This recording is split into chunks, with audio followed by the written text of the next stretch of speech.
Hi అండి, మీ ఇంట్లో plastic cover ఉందా? అయితే కరెంట్ బిల్ రాదు. ఇది ఒక్క ట్రిక్ తెలుసుకున్నారంటే కరెంట్ బిల్ అసలుకే రాదండి. వీడియోని ఎక్కడ కూడా స్కిప్ చేయకుండా చివరి వరకు చూడండి.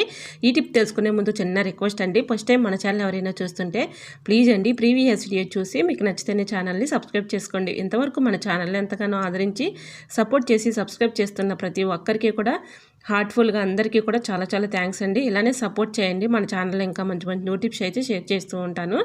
సో క్యారీ బ్యాగ్స్ అయితే మన ఇంట్లో ఉంటూ ఉంటాయి కదండి. మన ఇంట్లో సరుకులు కానీ ఏదైనా మనం కూరగాయలు కానీ తెచ్చుకున్నప్పుడు ఇలాంటి క్యారీ బ్యాగ్స్ అయితే వస్తూ ఉంటాయి కదండి. ఒక క్యారీ బ్యాగ్ని తీసుకొని ఈ విధంగా నేను వీడియోలో చూపించిన విధంగా ఎలా అయితే కట్ చేసేసుకోవాలండి. ఇలా కట్ చేసుకున్న తర్వాత ఇలా 2 పొరల కింద కవర్ని అయితే తీసుకోవాలి.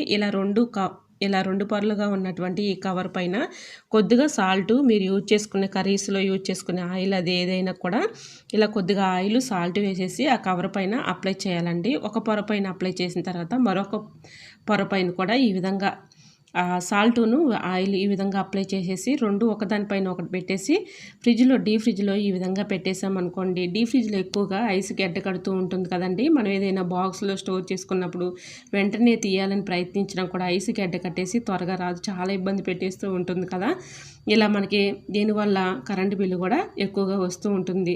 ఇలా ఒక కవర్ని తీసుకొని ఈ విధంగా దానిపైన కొద్దిగా సాల్ట్ ఆయిల్ అప్లై చేసేసి ఒకదానిపైన ఒకటి ఈ విధంగా పెట్టేసుకొని దానిపైన ఈ విధంగా మనం కర్రీస్ కానీ ఏదైనా బాక్స్లో స్టోర్ చేసేసుకొని డీ ఫ్రిడ్జ్లో పెట్టుకుంటూ ఉంటాం కదండి. దీనిపైన పెట్టేసామనుకోండి మనకి అంతగా ఐస్ గడ్డ కట్టకుండా ఉంటుంది. అలానే మనం ఏదైనా బాక్స్లో స్టోర్ చేసుకున్నా కూడా వెంటనే వచ్చేస్తుందండి. ఇబ్బంది పడే పని లేకుండా చాలా ఈజీగా వచ్చేస్తుంది. ఇంకా ఐస్ కూడా త్వరగా గడ్డ కట్టదు, కరెంటు బిల్లు కూడా తగ్గుతుంది. సో ఒక్కసారి మీరు ట్రై చేసి చూడండి, చాలా చక్కగా వర్క్ అవుతుంది. ఫుల్ వీడియో కావాలంటే మన యూట్యూబ్ ఛానల్లో ఉంటుందండి, తప్పకుండా చూడండి. సో వీడియో నచ్చితే ప్లీజ్ అండి చూస్తూ ఉండగానే చిన్న లైక్ చేసి ఇలాంటి మరెన్నో ఇంట్రెస్టింగ్ టిప్స్ కోసం ఛానల్ని సబ్స్క్రైబ్ చేసుకోండి. Thanks for watching.